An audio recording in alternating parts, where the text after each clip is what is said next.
I have spent 35 years of my life working in an industry, the pharmaceutical industry, and they do nothing but annihilate the population of this world. And why do they do that? Because they want to make money, money, money, money, money. They don't care about your lives.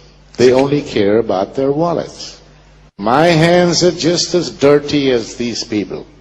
The pharma industry gave me a good job. And I felt that I was in medicine because that's what I studied. So I started as a salesman. And as I moved up in my career, where I eventually became a director for a company in Sweden, the affiliate company of one of the largest and most evil pharma corporations in the world, Eli Lilly Company, because I was part of the evil. I had a career. I did a lot of bad things. They fired me. I started my own company, worked for several other pharma companies, big ones, world players. People dying from taking medication that was legalized because I had bribed the Swedish government to get the Sulasung for Prozac in Sweden. Now, can you imagine that? Sweden is reputedly one of the cleanest, most transparent countries in the world. They have the Nobel Prize of Medicine. The Americans, they love the prestige of the Nobel Prize. That is why it was important for them to get the registration of Prozac. What is the pharma industry doing to us? They're the most powerful industry in the world. They sleep in the same bed with governments. They use corruption to get what they want. Corruption involves money. Cool. They have lots and lots and lots of money, and that is how they make their money. They also kill more people than the wars we have in the world.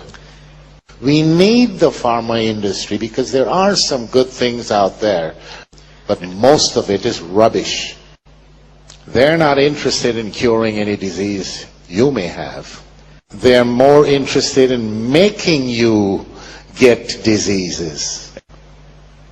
They're interested in symptomatic treatment.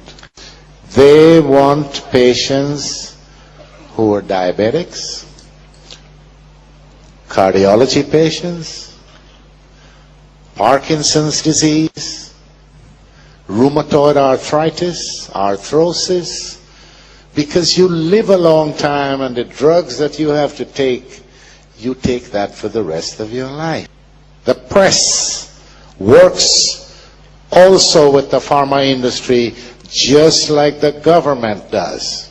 The pharma companies use the media to implant its dirty work on you. Don't take for granted what your doctor is telling you, because the doctors these days, they don't know much about medicine, and they don't care much about their patients. They think about how much they can get paid. And this is how the pharma industry reigns, stays in power. They buy the doctors. They pick them up when they're in medical school, pay their tuition, Die Konzerne train them. Because the doctors don't get information from anywhere else except the pharma industry. And I know, because when I was a salesman, the pharma company used to tell me, never talk side effects. They taught us something called FAB, F-A-B, features, advantages, and benefits. I also know that they hide the dangerous side effects because I was in charge of a clinical study for Fluctine or Prozac. When the doctors came rushing into my office one day because we were running a small trial in one of the largest hospitals in Stockholm. The first week they started the trial, 2 of the patients tried to commit suicide. And this is a major side effect of these psychotropic drugs. They call them the SSRIs, selective serotonin reuptake inhibitor. The pharma industry, by law, is not obliged to give out information like that. Have you guys heard of ADHS or ADHD? But all these years I've been in medicine, nobody can come and tell me up till now what ADHD is. Syndrome makes it a sickness. Since they can't prove that this is a sickness, they changed the S to D, calling it disorder.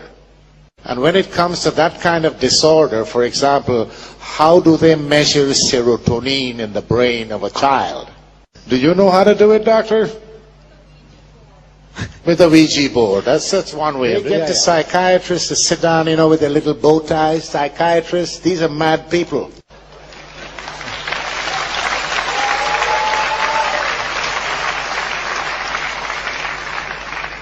They sit every year, and they sit in a room, and they make up what they call the Bible for psychiatry, the DSM. If this Bible was so good and so needed and does an exact job, why did they change the rules in this Bible during the last few years so many thousands of times?